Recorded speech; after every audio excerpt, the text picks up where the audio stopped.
Hi everyone, welcome to NetEngLit. In this audio lecture, we are going to see about Girish Karnad. Girish Karnad. He was born in the year 1938 and he died in the year 2019. Girish Karnad வந்து most of his works வந்து கன்னட் லாங்குவேஜில் தான் எழுதியிருக்காங்க. கன்னடம், கர்நாடகாவில் பேசுவாங்கல்ல, அந்த லாங்குவேஜில் தான் இவங்க வந்து எழுதியிருக்காங்க. இவங்க பிறந்தது வந்து பாம்பே, பட் அதுக்கப்புறம் செட்டில் ஆனது வந்து கர்நாடகாவில் வந்து செட்டில் ஆகியிருக்காங்க. கர்நாடகாவில் இருக்க யூனிவர்சிட்டியில் படிச்சிருக்காங்க. தென் ஆக்ஸ்போர்ட் காலேஜுக்கு போயிட்டு படிச்சிருக்காங்க. ஒரு ஃபேமஸான பிளேரைட் தான் இந்த கிரிஷ் கர்நாடா இருக்காங்க. ஃபேமஸான பிளேரைட் அப்படிங்கும் போது இன்டர்நேஷனல் லெவலில் வந்து இந்த கிரிஷ் கர்நாடா வந்து எல்லாருக்குமே வந்து தெரியுமா.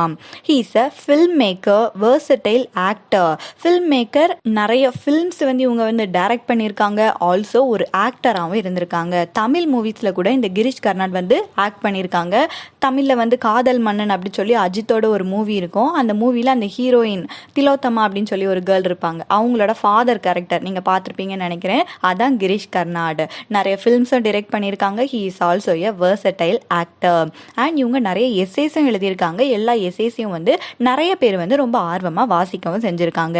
இவங்களோட ஒர்க்ஸை பார்த்தோம் அப்படின்னா ஏதாவது ஒரு சோஷியல் இஷ்யூவை எடுத்து வந்து பேசியிருப்பாங்களாம். இன்னொரு ஒரு ஃபீச்சர் என்ன அப்படின்னா இவங்களோட ஒர்க்ஸில் ஒன்று ஹிஸ்டாரிக்கல் ஃபிகர்ஸ் இருக்கும், ஆர்எல்ஸ் மித்தாலஜிக்கல் ஃபிகர்ஸ் வந்து இருக்கும். அந்த ஹிஸ்டாரிக்கல் ஆர் மித்தாலஜிக்கல் சோர்சஸை வச்சு இப்போ கண்டெம்பரரி தீம்ல மேன் வந்து என்ன மாதிரியான பிரச்சனைகள் வந்து டீல் பண்ணிட்டு இருக்கான் அதை வந்து பேசுவாங்களாம். ஆக்சுவல் ஸ்டோரியில பார்த்தோம் அப்படின்னா ஒரு ஹிஸ்டாரிக்கல் ஃபிகர் தான் இருப்பாங்க.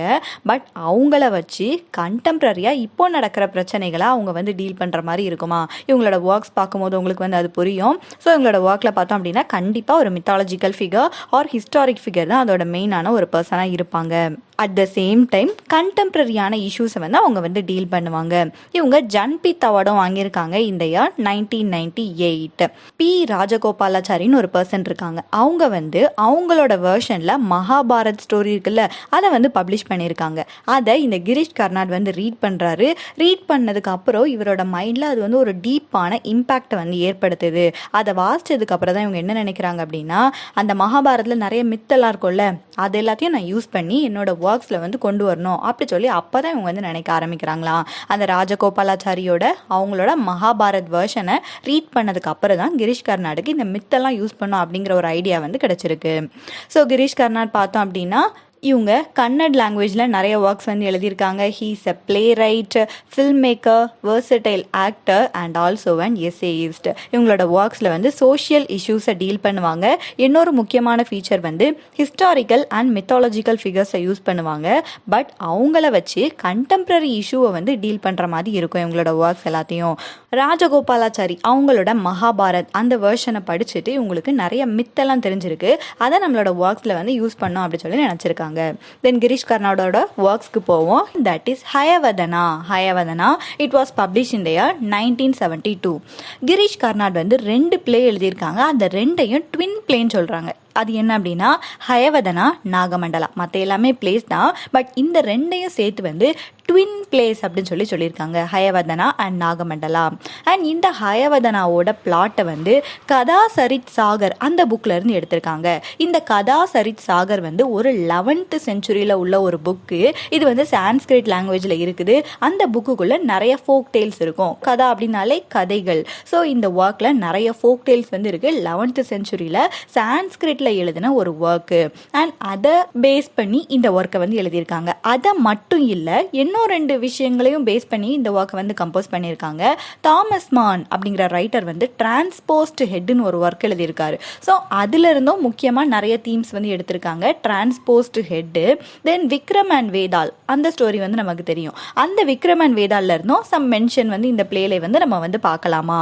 இந்த ஸ்டோரிக்குள்ள போவோம். இந்த பிளே ஓபன் ஆகும்போது ஸ்டேஜில் ஒரு பிளேயர் வராங்க. அந்த பிளேயரோட நேம் வந்து பாகவதா. பாகவதா பிளே வந்து ஓப்பன் ஆகுது. பாகவதா அப்படின்னு சொல்லி ஒருத்தர் வராரு. அவர் வந்து பிளேல வந்து இம்பார்ட்டன்டான ரோலை பிளே பண்ணல. பட் அவர் வந்து யார் யார் அப்படின்னு சொல்லி இன்ட்ரடியூஸ் எல்லாம் பண்ணுவாங்கல்ல அந்த மாதிரி ஒருத்தர் ஸ்டேஜுக்கு வந்து முதல்ல வந்து வராரு. ஸ்டேஜுக்கு வந்த உடனே நிறைய ரெட்டாரிக்கல் கொஸ்டின்ஸ் எல்லாம் அவர் வந்து மேக் பண்றாங்க. ரெட்டாரிக்கல் அப்படின்னா லாஜிக்கலா திங்க் பண்ண வைக்கிற மாதிரி கொஸ்டின்ஸ் எல்லாம் அவர் வந்து கேட்கிறாரு. ஹியூமன் பீயிங்ஸ், காட், இவங்க 2 பேரும் எடுத்துக்கிட்டோம் அப்படின்னா எது பெர்ஃபெக்ஷன் எது இம்பெர்ஃபெக்ஷன் அப்படின்னு சொல்லி முதல்ல வந்து கேட்கிறாரு. அண்ட் நம்மளை வந்து எது வந்து பர்ஃபெக்டாக மாற்றும், எது இம்பர்ஃபெக்டாக மாற்றும். ஸோ அந்த பர்ஃபெக்ஷன் இம்பர்ஃபெக்ஷன் பற்றி அந்த பாகவதா கொஞ்ச நேரம் ஸ்டேஜில் நின்று பேசிகிட்டு இருக்காரு.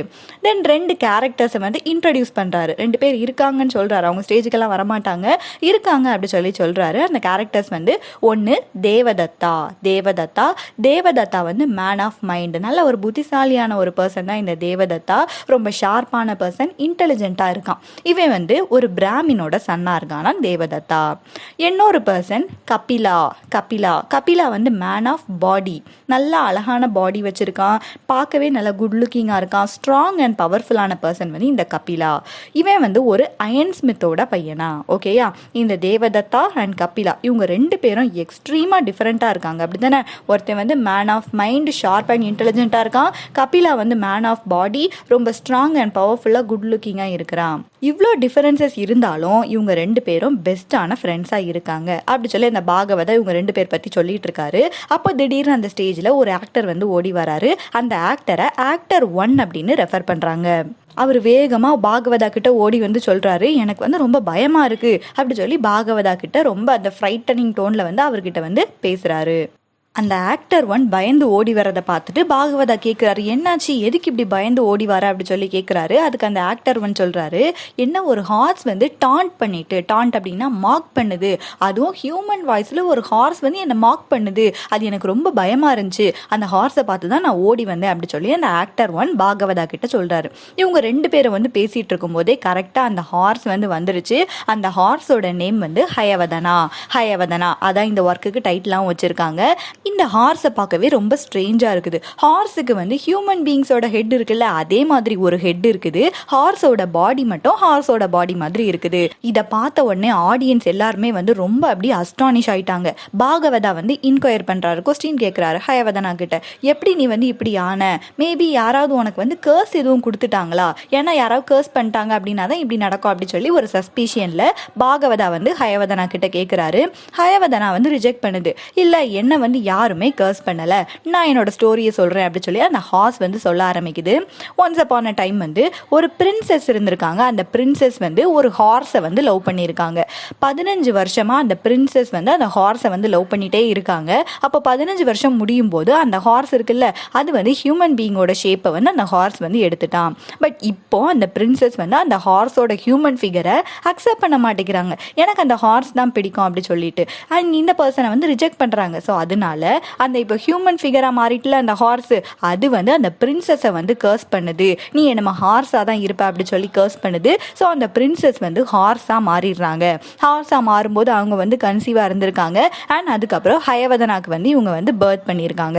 ஸோ ஹயவதனா 2 பேரோட மிக்சரா ஹாஃப் ஹார்ஸ் அண்ட் ஹாஃப் ஹியூமனா வந்து பிறந்திருக்காரு. அண்ட் ஹயவதனா இப்போ சொல்றாங்க, நான் இங்கே எதுக்கு வந்திருக்கேன் அப்படின்னா காடஸ் காளியோட டெம்பிளுக்கு வந்திருக்கேன்.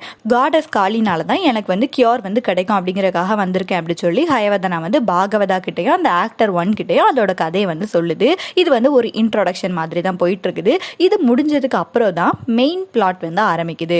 மெயின் பிளாட் வந்து பார்த்தோம் அப்படின்னா அந்த 2 பெஸ்ட் ஃப்ரெண்ட்ஸ் தேவதத்தா கபிலா அவங்களோட லைஃப் பற்றி தான் மெயின் பிளாட் வந்து இருக்குது. முதல்ல வந்து தேவதத்தா அவங்க வீட்டில் இருக்க ஒரு சேர்ல வந்து உட்கார்ந்துட்டு இருக்காரு. கபிலா அவரோட பெஸ்ட் ஃப்ரெண்ட் இருக்காருல்ல, அவனோட வீட்டுக்கு வந்து வரும்போது பார்க்க தேவதத்தா ரொம்ப சோகமா இருக்காரு. ஒன்று எதுக்கு இப்படி நீ மிசரபிளா இருக்க, என்னாச்சு அப்படின்னு சொல்லி அந்த கபிலா வந்து அவர்கிட்ட கொஸ்டின் பண்றாரு. அப்போ தேவதத்தா சொல்றாரு, நான் வந்து லவ்ல வந்து விழுந்துட்டேன், எனக்கு ஒரு கேர்ளை வந்து ரொம்ப பிடிச்சிருக்கு, அந்த கேர்ளோட நேம் வந்து பத்மினி, நான் அவங்கள தான் மேரேஜ் பண்ணணும்னு நினைக்கிறேன், எப்படியாவது நான் வந்து அவங்கள மேரேஜ் பண்ணணும்னு நினைக்கிறேன், அதான் எனக்கு வந்து ரொம்ப ஃபீலிங்ஸா இருக்கு அப்படி சொல்லி தேவதத்தா கபிலா கிட்ட சொல்றாங்க. கபிலா வந்து ஒரு நல்ல ஃப்ரெண்ட் இல்ல, சோ கபிலா சொல்றாங்க, ஓகே நானே போயிட்டு அந்த பத்மினி கேர்ளை வந்து ஃபைன் பண்ணி அவங்கள கன்வின்ஸ் பண்ணி உனக்கு வந்து மேரேஜ் பண்ணி வைக்கிறேன்னு சொல்லிட்டு போறாங்க. அதே மாதிரி போயிட்டு அந்த பத்மினியை வந்து கன்வின்ஸ் பண்ணி தேவதத்தா அண்ட் பத்மினி 2 பேருக்கும் மேரேஜும் பண்ணி வச்சிடுறாங்க. கொஞ்ச நாள் வந்து ஆகுது. அந்த கோர்ஸ் ஆஃப் டைம்ல பத்மினி வந்து கபிலா மேல அட்ராக்ஷன் ஆகிடுறாங்க. ஏன்னா கபிலா வந்து பார்க்க ரொம்ப அழகா இருப்பாரு, சூப்பரான பாடி வச்சிருப்பாரு. ஸோ அதனால பத்மினி வந்து கபிலா மேல அட்ராக்ஷன் ஆயிடுறாங்க. தேவதத்தாக்கு வந்து சூன் வந்து இந்த அஃபையர் பத்தி தெரிய வந்துருது. ஒன் டே இவங்க 3 பேரும் வந்து உஜ்ஜயினி அப்படிங்கிற ஒரு பிளேஸ்க்கு வந்து போயிருக்காங்க. அப்போ தேவதத்தா வந்து இவங்க 2 பேரையும் விட்டுட்டு மதர் காளி இருக்காங்கல்ல, காளியோட டெம்பிளுக்கு போயிட்டு அவருக்கு வந்து ரொம்ப ஃபீலிங்ஸா இருக்கு. அதனால அவர் வந்து பிஹெட் பண்ணிட்டு இறந்து போயிடுறாரு. அண்ட் கொஞ்ச நேரம் கழிச்சு கபிலாவும் பத்மினியும் வந்து தேவதத்தாவை காணுமே அப்படி சொல்லி பாக்குறாங்க. உடனே கபிலா நான் போயிட்டு பார்த்துட்டு வரேன் அப்படி சொல்லி போறாரு. அவரும் கரெக்டா அந்த காடஸ் காளியோட டெம்பிளுக்கு போகும்போது அங்க அவரோட ஃப்ரெண்டு வந்து இறந்து கிடக்கிறத பாக்குறாரு. இவருக்கு வந்து ரொம்ப கஷ்டமா இருக்கு. ஃப்ரெண்ட் இல்லாம என்னால எப்படி வாழ முடியும் அப்படி சொல்லி இந்த கபிலாவும் அவரோட ஹெட்டை வந்து பிஹெட் பண்ணி அங்கேயே இறந்து போயிடுறாரு. பத்மினி வந்து கொஞ்ச நேரம் வெயிட் பண்ணி பாக்குறாங்க, காணோம் அப்படின்னோடனே மறுபடி பத்மினி வந்து இவங்க 2 பேரையும் சர்ச் பண்ணி வராங்க. காடஸ் காளியோட டெம்பிளுக்கு வரும்போது 2 பேருமே இறந்து கிடக்குறாங்க. இதை பார்த்தோடனே பத்மினிக்கு ரொம்ப ஹர்ட்டிங்கா இருக்குது. நானும் வந்து இறந்து போக போறேன் அப்படி சொல்லி முடிவு பண்றாங்க. அண்ட் கரெக்டா இவங்க வந்து அவங்களோட லைஃபை வந்து எடுக்கிற டைம்ல காடஸ் காளி வந்து அப்பியர் ஆகி இவங்களை வந்து ஸ்டாப் பண்றாங்க. நான் இந்த 2 பீப்புளுக்குமே வந்து அவங்களோட லைஃபை வந்து திருப்பி வந்து கொடுக்குறேன் அப்படி சொல்லி காளி வந்து சொல்றாங்க. உடனே இவங்க இருக்காங்கல்ல பத்மினி, அவங்க ரொம்ப அவசரப்பட்டு டக்கு டக்குன்னு அவங்க பிஹெட் பண்ணி இறந்து போயிருக்காங்க. ஸோ அந்த தலை வந்து வேற வேற பிளேஸ்ல கிடக்குது. ரொம்ப ஹேஸ்டா போயிட்டு அந்த தலையெல்லாம் எடுத்து கரெக்டா அந்த பிளேஸ்ல வைக்கிறாங்க. பட் அந்த அவசரத்துல அந்த 2 பேரோட தலையவும் இந்த பத்மினி வந்து மாத்தி வச்சிடுறாங்க. இப்போ தேவதத்தாவோட இன்டெலிஜென்ட் ஹெட்டுக்கு வந்து ஹேண்ட்ஸமான பாடி வந்து கிடைச்சிருச்சு. அதே மாதிரி கபிலா பார்த்தோம் அப்படின்னா கபிலாவோட ஹேண்ட்ஸமான ஃபேஸ்க்கு ஒரு நான் ஹேண்ட்ஸமான பாடி வந்து கிடைச்சிருக்கு. இப்போ 2 பேருக்குமே வந்து காடஸ் காளி வந்து லைஃப் வந்து கொடுத்தாச்சு. இப்போ பத்மினிக்கு என்ன ஒரு குழப்பம் அப்படின்னா, நான் வந்து யாருக்கு வந்து பிலாங் ஆன ஒரு கேர்ள் அப்படி சொல்லி எனக்கு தெரியல அப்படி சொல்லி அவங்களுக்கு வந்து ரொம்ப குழப்பமா இருக்கு. ஏன்னா தேவதத்தாவோட ஹெட்டுக்கு நான் வந்து சொந்தமா ஆர் தேவதத்தாவோட பாடிக்கு நான் வந்து சொந்தமா, தேவதத்தா தான் என்ன மேரேஜ் பண்ணியிருக்காங்க. ஸோ யாருக்கு நான் சொந்தம் அப்படிங்கிறது வந்து இந்த பத்மினிக்கு வந்து தெரியல. காடஸ் காளி வந்து அகைன் வந்து சொல்றாங்க, நீ தான் இதை வந்து டிசைட் பண்ணிக்கணும்னு சொல்றாங்க. உடனே இந்த 3 பேரும் அடுத்து ஓகே ஒரு ஓல்டு சேஜ் கிட்ட போயிட்டு கேட்போம் அப்படி சொல்லி அவங்க கிட்ட போறாங்க. அந்த சேஜ் சொல்றாங்க, யாரு தேவதத்தாவோட ஹெட் வச்சிருக்காங்களோ அவங்க தான் உன்னோட ரைட்ஃபுல்லான ஹஸ்பண்ட்னு சொல்லிடுறாங்க. அண்ட் பத்மினி அண்ட் தேவதத்தா அவங்க வந்து ஓகே நம்ம ஹாப்பியா வாழ்வோம் அப்படி சொல்லிட்டு அவங்க வந்து ஊருக்கு வந்து போறாங்க. பட் இந்த கபிலாக்கு வந்து ரொம்ப ஹர்ட் ஆயிருது. அவர் வந்து நான் ஃபாரஸ்ட்ல இருக்க போறேன், நான் தனிமையிலே என்னோட வாழ்க்கை முழுசும் இருந்துக்கிறேன் அப்படி சொல்லி ஃபாரஸ்ட்ல இருந்துட்டாரு. தேவதத்தா அண்ட் பத்மினி வந்து ஹாப்பியாவே வாழ்ந்துட்டு இருக்காங்க. ஆஃப்டர் சம் மந்த்ஸ் வந்து பத்மினி வந்து பிரெக்னென்ட்டும் ஆயிட்டாங்க. சூன் தேவதத்தா மெயின்டைன் பண்றதுனால தேவதத்தா பாடி வந்து அவரோட பழைய பாடியோட ஷேப் மாதிரியே ஆகிறது. இந்த பாடியோட ஷேப் வந்து மாற மாற பத்மினியோட லவ் இருக்குல்ல அதுவும் குறைய ஆரம்பிக்குது. அண்ட் பத்மினிக்கு அவர் மேல இருந்த அஃபெக்ஷன் எல்லாமே குறைய ஆரம்பிக்குது. 2 பேரும் இப்போ அடிக்கடி சண்டை போட்டே இருக்காங்க.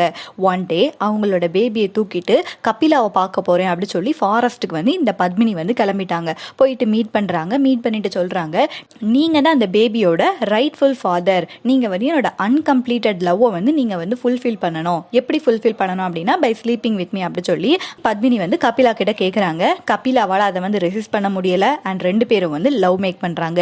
தேவதத்தாக்கு வந்து இது வந்து தெரிஞ்சிருச்சு. தெரிஞ்சதுக்கு அப்புறம் ஒரு ஸ்வாட் எடுத்துட்டு ஃபாரஸ்ட்டுக்கு வந்து வாராரு. இந்த 2 ஃப்ரெண்ட்ஸ் பெஸ்ட் ஃப்ரெண்ட்ஸா இருந்த கபிலா அண்ட் தேவதத்தா இப்போ 2 பேரும் ஒருத்தருக்கு ஒருத்தர் வந்து மாத்தி மாத்தி ஃபைட் பண்ணிட்டு இருக்காங்க. அந்த ஃபைட் வந்து ரொம்ப ஃபியர்ஸா போகுது. அண்ட் எண்டிங்ல 2 பேருமே வந்து அந்த ஃபைட்ல வந்து இறந்து போயிடுறாங்க. பத்மினி வந்து இப்போ அந்த பேபியை வந்து பாகவதா இருக்காருல்ல அவர்கிட்ட போயிட்டு ஹேண்ட் ஓவர் பண்ணிட்டு இந்த சைல்டை வந்து ஏதாவது ஒரு ட்ரைபு கிட்ட நீங்க வந்து கொடுத்துருங்க அப்படி சொல்லி, நான் வந்து இப்போ என்னோட ஹஸ்பண்ட் சதி இறந்து போயிட்டாங்க, நான் வந்து சதி அதை வந்து கமிட் பண்ண போறேன் அப்படி சொல்லிட்டு இவங்க 2 பேரோட அந்த எரியும்ல அந்த ஃபயர்ல வந்து இவங்களும் போயிட்டு விழுந்து இறந்து போயிடுறாங்க. இப்படி அந்த மெயின் பிளாட்டோட கதை வந்து முடியுது. கதை முடிஞ்சதுக்கு அப்புறம் நம்ம முதல்ல ஃபர்ஸ்ட் ஒரு இன்ட்ரோடக்ஷன் பார்த்தோம்ல அந்த சீன் வந்து மறுபடி வந்து வருது. இப்போ மறுபடியும் ஆக்டர் 1 ஒருத்தர் பார்த்தோம்ல அவர் வந்து பாகவதா கிட்ட வேகமா ஓடி வராரு. நான் இப்போ ஒரு வித்தியாசமான விஷயத்த பார்த்தேன். ஒரு ஹார்ஸ் வந்து நேஷனல் ஆந்தமை வந்து ரிசைட் பண்ணிட்டு இருக்குது. முதல்ல பார்க்கும்போது வந்து அந்த ஹார்ஸுக்கு ஹெட் வந்து ஹியூமன் பீயிங்ஸோட ஷேப்ல இருந்துச்சு. பட் இப்போ அது வந்து முழு ஹார்ஸா மாறிட்டு ஒரு ஹார்ஸ் வந்து நேஷனல் ஆந்தமை வந்து ரிசைட் பண்ணிட்டு இருக்கு அப்படி சொல்லி பாகவதா கிட்ட இந்த ஆக்டர் 1 வந்து சொல்றாரு. அதுக்கப்புறம் அந்த ஹயவதனா ஹார்ஸுமே ஸ்டேஜுக்கு வந்து வருது. பாகவதா சொல்றாங்க, காடஸ் காளி வந்து உங்களுக்கு ஹியூமன் பீயிங்கோட ஷேப் கொடுக்கறதுக்கு பதில மொத்தமாவே ஒரு கம்ப்ளீட்டான ஹார்ஸா மாத்திட்டாங்க போல அப்படி சொல்லி சொல்றாங்க. ஹயவதனா அதுக்கப்புறம் சொல்லுது, நான் தான் அந்த நேஷனல் ஆந்தமை வந்து ரிசைட் பண்ணேன் அப்படி சொல்லி அந்த ஹார்ஸ் வந்து பேசுது. நான் ஹார்ஸா மாறிட்டேன், இருந்தாலும் எனக்கு வந்து அந்த ஹியூமன் பீயிங்கோட வாய்ஸ் மட்டும் போக மாட்டேங்குது. எப்படியோ இந்த வாய்ஸ் வந்து என்கிட்ட இருந்து போயிட்டுனா நல்லா இருக்கும் அப்படி சொல்லி சொல்லுது. அண்ட் இப்போ அந்த ஹார்ஸ் வந்து திங்க் பண்ணுது, எல்லா பீப்புள் யாரெல்லாம் நேஷனல் ஆந்தம் பாடுறாங்களோ அவங்க எல்லாருக்குமே வந்து ஒஸ்டான வாய்ஸ் தான் இருக்குது போல. இது வந்து ஒரு சர்க்காசம் மாதிரி இருக்கு. அந்த டைம்ல இருக்க பொலிட்டீஷியன்ஸ் மேல ஒரு சர்க்காசம் மாதிரி இந்த ஒரு ஸ்டேட்மெண்ட்டை வந்து அந்த ஹார்ஸ் சொல்ற மாதிரி வச்சிருக்காங்க. ஹயவதனா இப்போ நிறைய பாட்டெல்லாம் பாட ஆரம்பிக்குது. பாட்டெல்லாம் பாடிட்டு திடீர்னு அது வந்து சிரிக்குது. சிரிக்கும் போது அந்த சைல்டு, அந்த பத்மினியோட சைல்டு வந்து இந்த பாகவதாவோட லேப்ல தான் உட்கார்ந்துருக்கு. பார்த்தோன்னே அந்த குழந்தையும் பார்த்து சிரிக்க ஆரம்பிக்குது. 2 பேரும் சிரிச்சோடனே அவங்களோட வாய்ஸ் வந்து அப்படியே எக்ஸ்சேஞ்ச் ஆயிருது. இந்த சின்ன குழந்தைக்கு வந்து ஹியூமன் பீயிங்கோட வாய்ஸ் வந்து கிடைச்சிருது. ஹார்ஸுக்கு பார்த்தோம் அப்படின்னா அதோட ஹார்ஸ் வாய்ஸே மறுபடியும் போயிருது. அப்படிங்கிற மாதிரி இந்த பிளேயை வந்து முடிச்சிருக்காங்க. ஹயவதனா, ஓகேயா, ஒரு ஹார்ஸ், அதோட ஒரு பிளாட் இருக்குது. தென் மெயின் பிளாட்ல பார்த்தோம் அப்படின்னா தேவதத்தா, கபிலா அண்ட் பத்மினி, இவங்களோட அந்த ட்ரையாங்கிள் லவ் அதை பற்றியும் நமக்கு வந்து பேசியிருக்காங்க. அண்ட் இதை வந்து கதா சாகர் அதுலேருந்து எடுத்திருக்காங்க. தென் முக்கியமாக தாமஸ் மான் அவரோட டிரான்ஸ்போஸ்ட் ஹெட் அதுலேருந்து நிறைய ரெஃபரன்ஸ் வந்து இருக்குது. விக்ரம் அண்ட் வேதால் அந்த ஸ்டோரியிலேருந்து ரெஃபரன்ஸ் வந்து இருக்குது. சம் கொஸ்டின்ஸ் வந்து பார்ப்போம். இன் June 2013 there is a question, why does Girish Karnad bases his play Hayavadana on Thomas Mann's transposed head? Because it is a mock heroic transcription of original Sanskrit tales. In December 2014 there is a question, Girish Karnad's Hayavadana, originally written in Kannada, has been translated into English by Girish Karnad. In January 2017 there is a question, identify the character who is not a part of 3 protagonists in Girish Karnad's Hayavadana. Padmini, Gautam, Kapila, Devadatta, இதில் இல்லாத character வந்து கௌதமா இருக்காங்க. And that's it for this audio lecture. We will meet in the next audio lecture. Thank you.